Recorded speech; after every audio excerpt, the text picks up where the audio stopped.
Okay, sorry. Paying attention.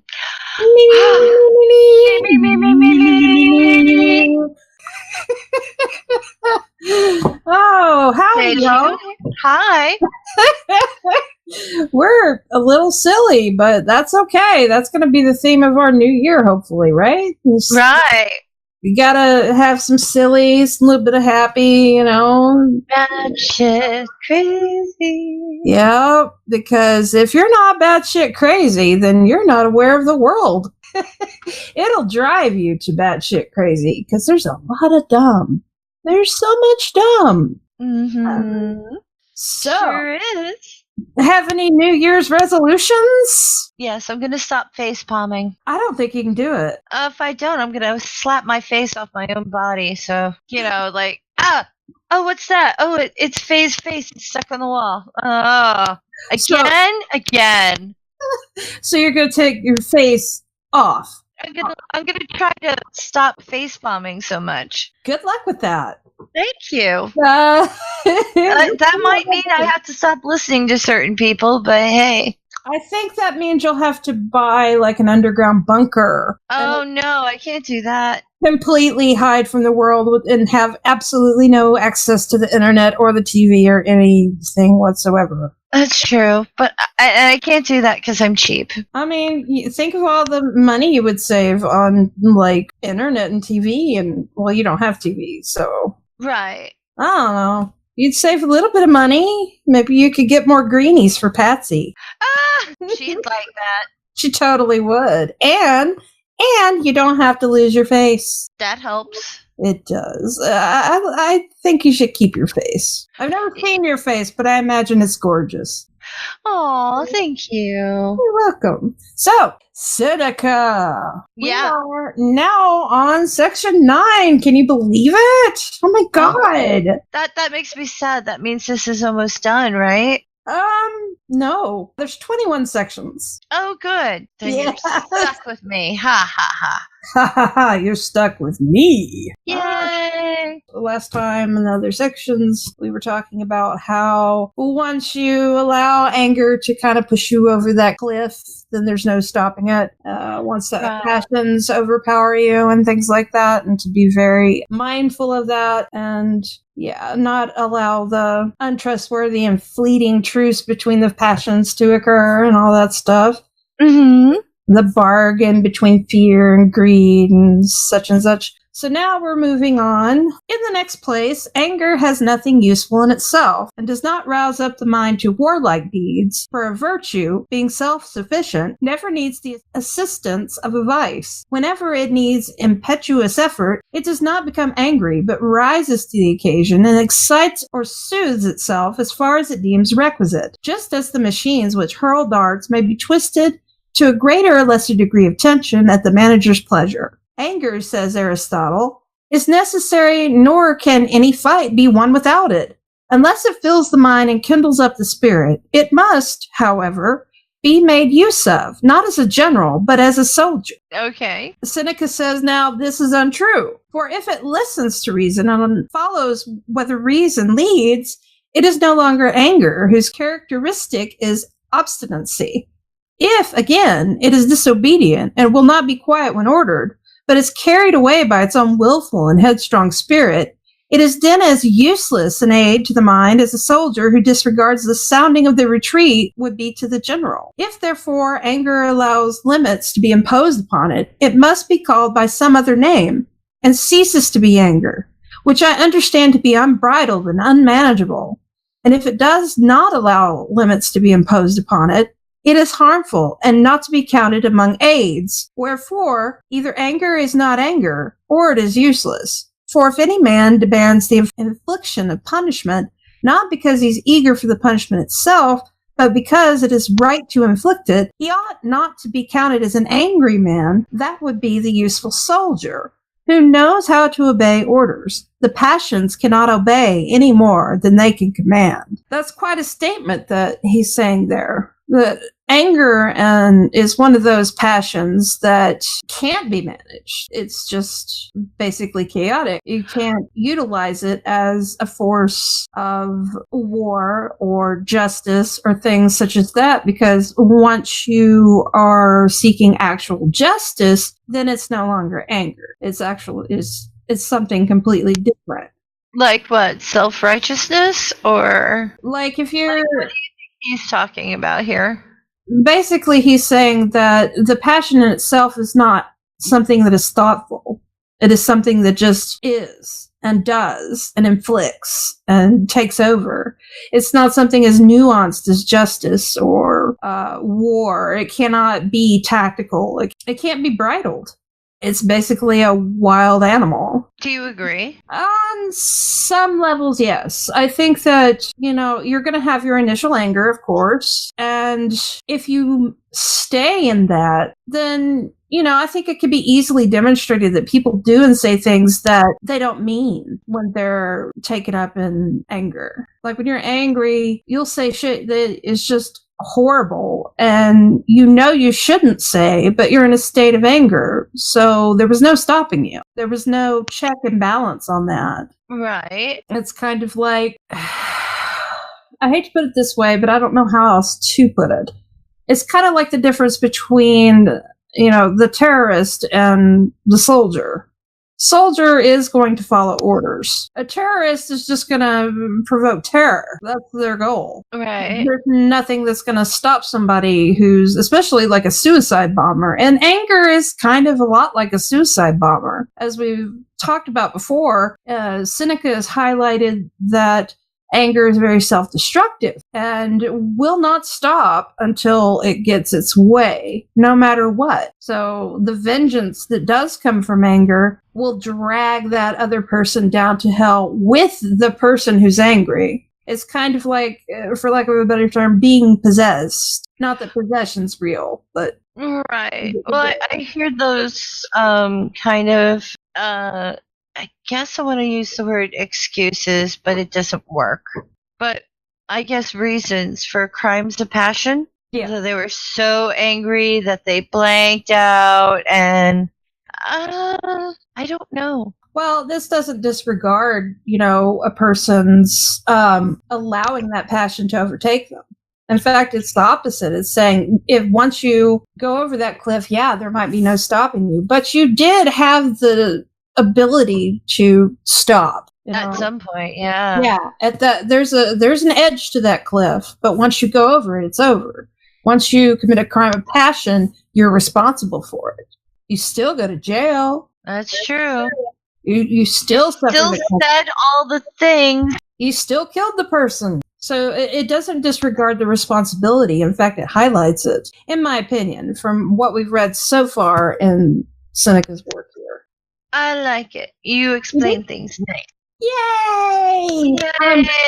I'm glad, and that's why I want to read this stuff. I think that's important that the conversation is had. A lot of people would say, well, this is boring. Why should I read it? Is it useful? Yeah, it's useful. It might be boring. I don't know. You could argue that, but I think that its use is a lot more important than your entertainment. Well, I'm not sure if I completely agree with him on certain points. Right. However, I do agree that this conversation and conversations about anger need to be on point, because you have anger management classes now. You have all kinds of things, and I don't think the basis of human emotion has changed in time terribly much. No. So it's still relevant. We definitely haven't evolved past the passions and how they can overtake us. We definitely have not. I mean, this was only written, like 2,000 years ago. Less than that. Evolution takes a long time. Yeah, we're pretty much that animal.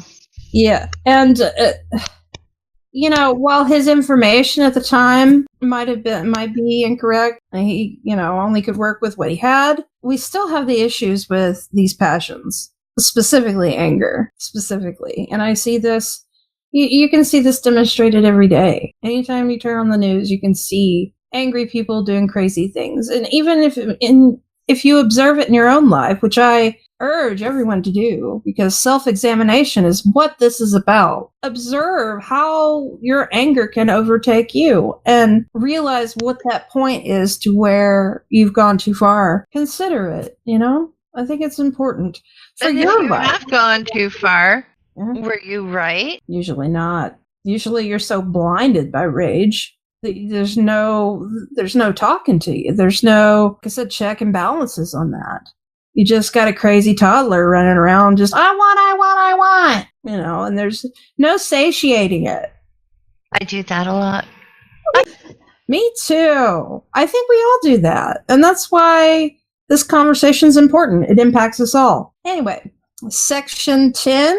For this cause, reason will never call to its aid blind and fierce impulses over whom she herself possesses no authority, and which she can restrain save by setting against them similar and equal powerful passions, as for example, fear against anger, anger against sloth, greed against timidity. May virtue never come to such a pass that reason should fly for aid to vices. The mind can find no safe repose there. It must needs be shaken and tempest-tossed, if it be safe only because of its own defects.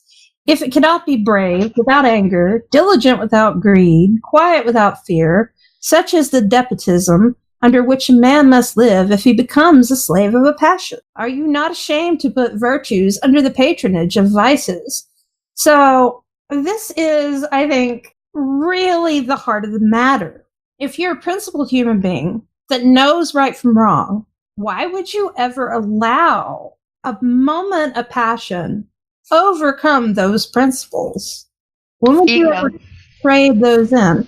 Yeah. Well, there's thousands of reasons why people lose it. Yeah.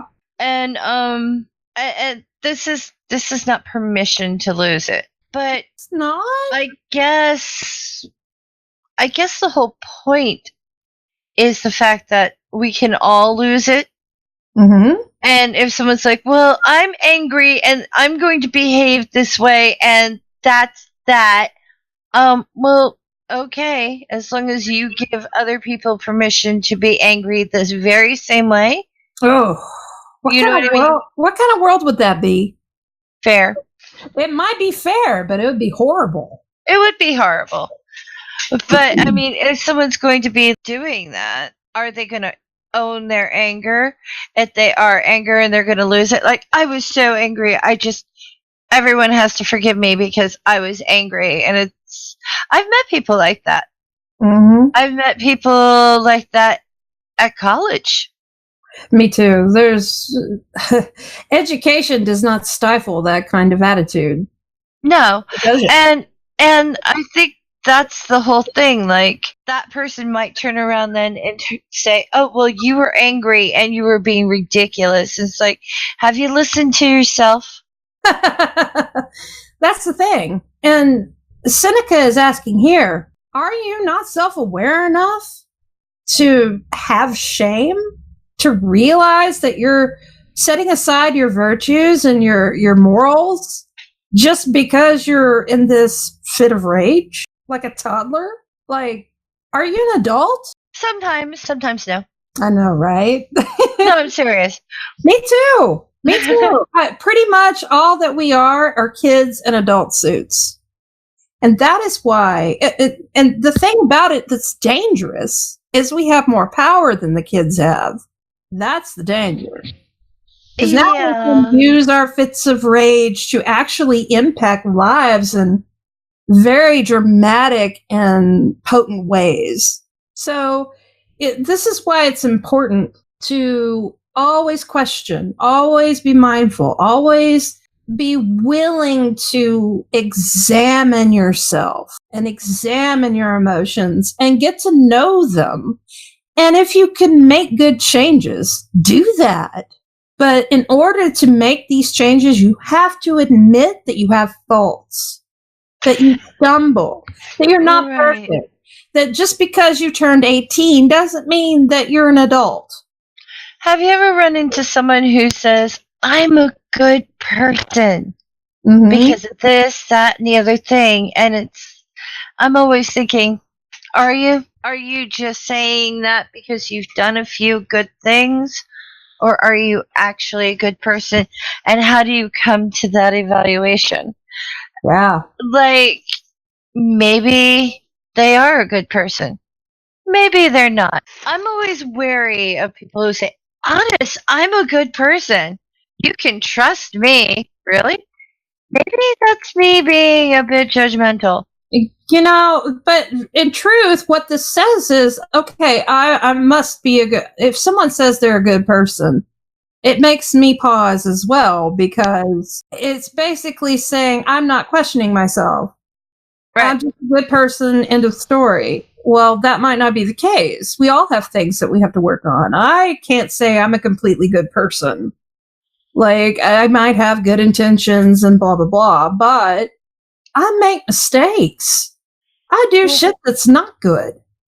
I can't say that I'm a good person. I think a lot of people need to do the self-examination thing, but I think they're afraid to. I think everyone should. And I think that fear of that is finding out that you might be a bit of a jerk. Like, so what? Work on it. What are you going to do? If you're a jerk and you realize it, you can actually do something. But if you're a jerk and you don't realize it, or if you're a jerk and you're proud of it, you're just going to continue to be a jerk. And you're not going to contribute anything to the world and the people that you say you care about. So, yeah, I get where you're coming from when it comes to people proclaiming, oh, I'm good and I'm smart and I'm this and I'm that.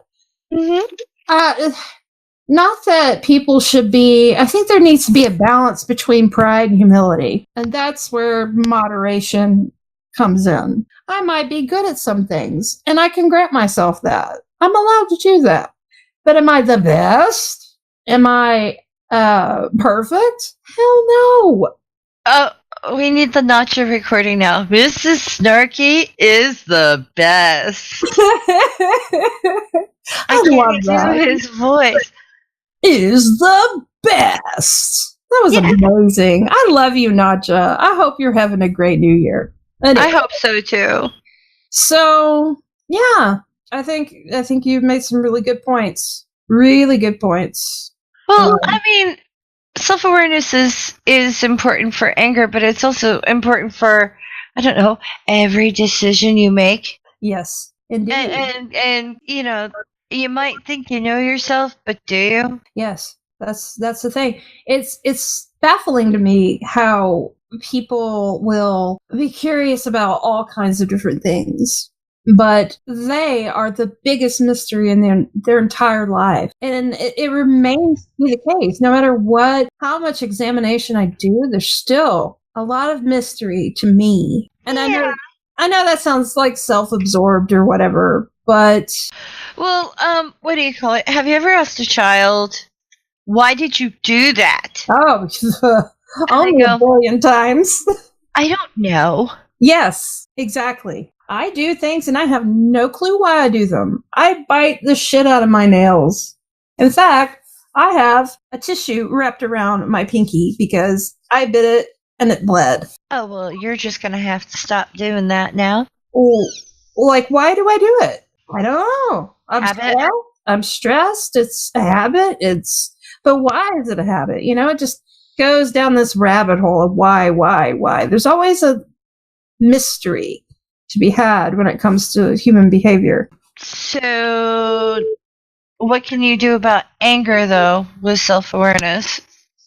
Do you think maybe stop it before it blossoms into anger? Yes, before it turns into full-fledged rage. There is a point, where you, between circumstance or stimuli and your own reaction, there is a point where you can go, I'm just speaking for, like, you know, normal people, quote unquote, psychologically, like your psychologically average person can have the realization and the ability to just stop and not react until they've calmed down. Take a few breaths, splash some water on your face. Maybe even walk away. Walk away.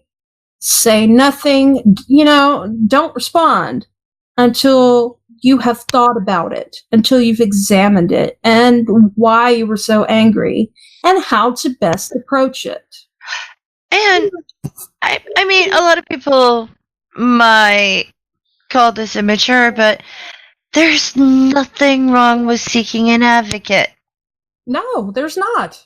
An advocate can help you if you are too close to a situation and you're going to blow up, or you may not even be able to listen. Mm-hmm. Remove yourself, maybe find an advocate, maybe talk it out with a friend, and not just be like, well, this is my side, and this is how I interpreted what they said. No, maybe really examine it. Yeah. Because have you ever run into someone who's just like, I'm freaking out over something, and I'm so busy freaking out that, and you turn around and you find out they're the one who actually is the problem. Mm-hmm. Oh, yeah. Lots of times. And in fact, on the internet. In fact, I've been the one freaking out, and when I was the problem, so many times did I cause my own issues and then blame anyone but me. Aww. And that's why it's important that I self-examine. That's why it's important that I find ways to deal with my anger in healthy ways. Talking to someone who is objective, that is not biased, that is outside of the situation helps. Mm-hmm. Someone that's not going to judge you, that's not going to feel burdened, that's not going to go and tell and cause more problems and more drama. And also, like I said in a previous episode, hell, write it down or record yourself bitching about it. And then listen to it, and then read it. And also, if there's a process for it, like if someone did wrong to you or by you, there's always the law. And if there's not a law, you can advocate for a law. Yeah, it depends on the situation, but yeah, there are some instances where that is merited, definitely. Right, and maybe sometimes you want a restraining order, and maybe sometimes you don't. Yeah, if you need a restraining order, I would say hide, but that's just my opinion. I mean, Gavin de Becker. Anyway. Yeah. Well, personal experience too. Yeah. Yeah. But anyway, are you ready to move on? Yeah. Okay. Then 2, reason ceases to have any power if she can do nothing without passion, and begins to be equal and unlike unto passion. For what difference is there between them if passion without reason can be as rash as reason without passion is helpless? They're both on the same level, if one cannot exist without the other. Yet, who could endure that passion should be made equal to reason? Then, says our adversary, passion is useful, provided it be moderate. Nay, only if it is useful by nature. But if it be disobedient to authority and reason, all that we gain by its moderation is that there is less of it, the less harm it does. Wherever a moderate passion is nothing but a moderate evil. Wow. That's a profound statement. Yes. And sometimes you have to go against authority. Sometimes you don't. But in this case, the authority, in context to what Seneca is talking about, the authority is your own reason and your own checks and balances in your thought process. And basically he's saying, well, let's say you have a child. Let's go back to the child analogy, because passions are a lot like a child. They don't have the ability to reason. And oftentimes they can't be reasoned with, depending upon how young they are. Say like a toddler. You can't really reason with a toddler. very much. No, you can't. So, yeah, I think that's a good example. But let's say you have a child who really wants a cookie, and they throw a huge fit. And you say, well, yeah, that huge fit is not useful in getting them a cookie. But if you were to say, well, maybe the huge fit doesn't work, let's try a small fit and see if that gets me the cookie. It's still a fit. Right. So that's kind of what he's saying when it comes to moderate passions.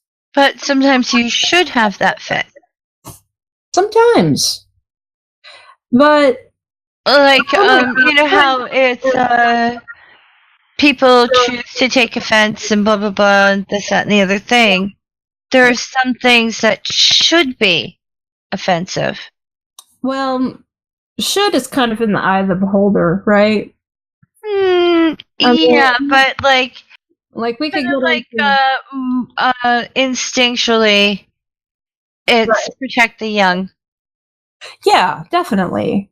So when there's someone who is targeting young people for something nefarious, yeah, you should be offended. You should do something about it. You should be mad. Let's go with that example, okay? So say that somebody does something to your child, okay? Yeah. And you are angry and you want to protect your child.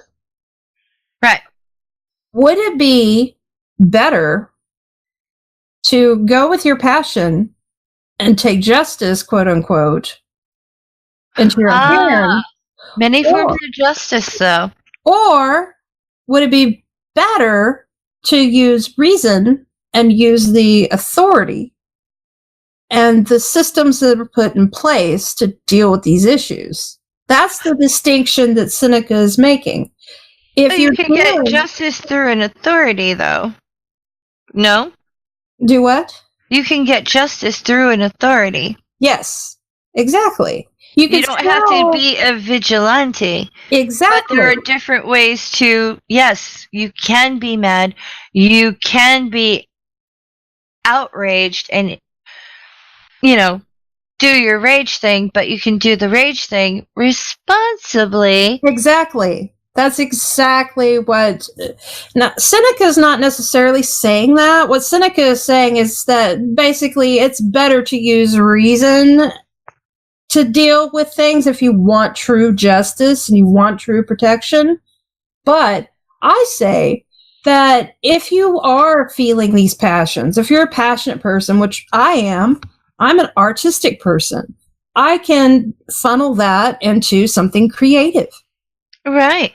And, that is a healthy way of dealing with it.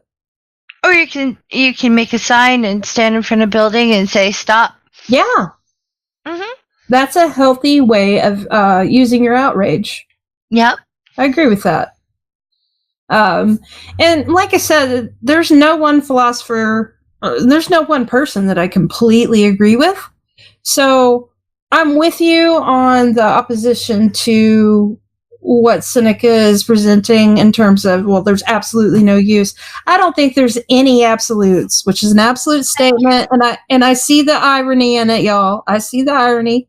But I'm kind of wary of absolute statements. I think that there's always an exception. More irony. Sorry, but I'm always poking holes in things, so it's not that I'm saying no, he's wrong.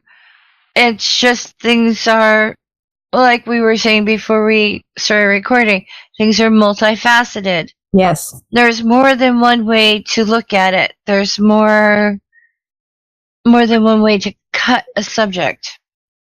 More than one way to skin a rabbit. Yeah. Oh, bun. Oh. Anyways, one day. Oh, I want a bunny. This is, by the way, the year of the bunny. Yay, bunny. Whenever, at least it's the year of the bunny for me, because my one New Year's resolution is, if people are driving me crazy on Twitter, because Twitter has been a major source of stress for me. I'm not even gonna lie. This past year has been like, rawr.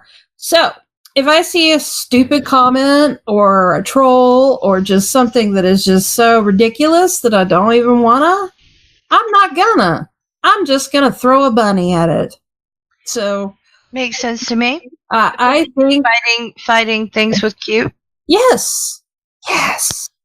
So if you see me posting a lot of bunnies, it might be because I like bunnies, but it also could be I found something stupid and I needed a comfort animal. Aww. So, that being said, I had a question for the audience, and you can either put this in the comments or the live chat over there, or you can just do this exercise by yourself.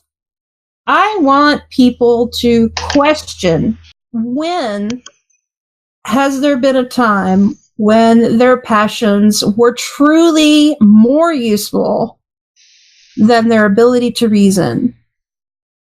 Also, consider the times when you let your passions get the best of you and created a circumstance that blinded you to your own impact on it. When did you create your own hell with your anger?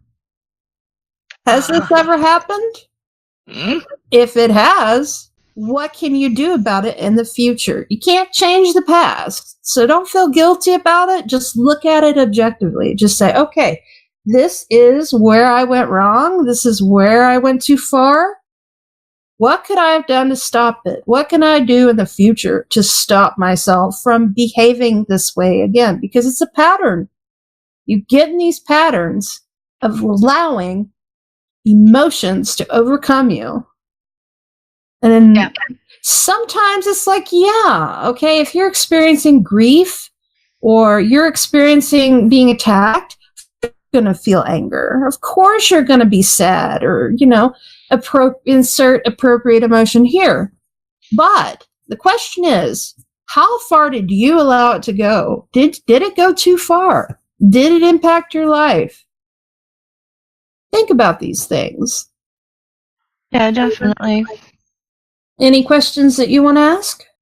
Not really. It's I think that question alone is going to be hard enough to answer. To be fair, there was a lot of questions in there, but yes, but whenever someone may have, or if they've ever had the opportunity to, or maybe even if they were able to take outrage and turn it into something positive, that would be good too. I mean, I don't know. Definitely. That's something else to consider. Has there been instances where you were outraged or you were upset and you took it and you did something positive with it? I like that. Yeah. I'd like to know. I'd like to know. And if my audience would be kind enough to let me know in the comments, I'd be very grateful. Me too, actually. But, because, it's not like more and more people aren't losing their cool. I mean, what? There's a school shooting how often? Too often. Usually there's less days in the year than there are shootings. Yeah. And that's why this is important to me too, because prevention is the key. If we can prevent these circumstances before they happen, before our passions make us fly over that cliff and cause damage to ourselves and others, it's worth it. It's worth looking into it. Right. Because if you understand anger, then not only can you control yourself, but you know the warning signs and know when to walk away before someone else becomes too angry. Yes. And it's not a challenge. Let's be clear. It's not like, oh, I got so angry, I won. Yeah, that happened in a recent town. I should say nearby town recently, and somebody died. Mm. This isn't a game. There's no winning. There's no winning when it comes to that. Yeah. It's a lose-lose. Yeah. And it's not a sign of weakness to let something go. No. It's actually more difficult to let something go, especially if you're right, than it is, even if you just think you're right, or even if you think you're wrong, but you still can't let go. Yeah, well, I'm right. It can be the most challenging thing, especially if you're just beginning to self-discipline. If you're just now getting into whatever discipline you want to call it, the Stoicism is what I'd like to use as a tool to help kind of guide me and make me consider these things. There are other avenues too, but I just use grandmother logic. You know, I listen to what Nana said. Oh, I miss my granny. But no, seriously, I forgot what I was saying. Oh well. So did I. Oops. Shit. Wow, we're people to listen to. Definitely. No, but seriously, these are important issues. Right. So let us know what you think. And if you disagree, if you totally think something is wrong, that you have an argument for something, write it down. Put it in the comments, seriously. It's better to talk about it. It would be rather interesting to hear someone's justification for, blind rage. Right. But I doubt we'll see any of that. But if we do, hey, it would be interesting. We all have different ways of expressing our anger too. To be honest, they might get a bunny emoji. Ooh. No, but seriously, if you disagree or anything, try not to be personal. Try to keep it to the subject. Yeah. Thanks. Definitely. So, I guess that concludes this episode. Thank you all for watching, and especially thank you, Wonder Lady. This is a big project. There's a lot in this. I agree. Because we're reading an entire book on, well, I mean, it's not really a book, but you get the idea. Entire section of a book. Right.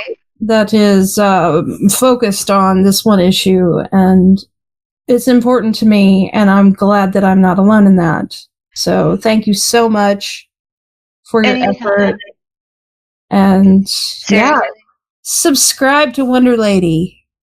I keep telling y'all, and I know that most of you have acquiesced, but if you haven't yet, please do. She's making wonderful content. She's having wonderful guests. She's just an amazing, creative, intelligent person, and she deserves your sub. Oh, thank you. Of course. And y'all have a good day. Bye. Bye.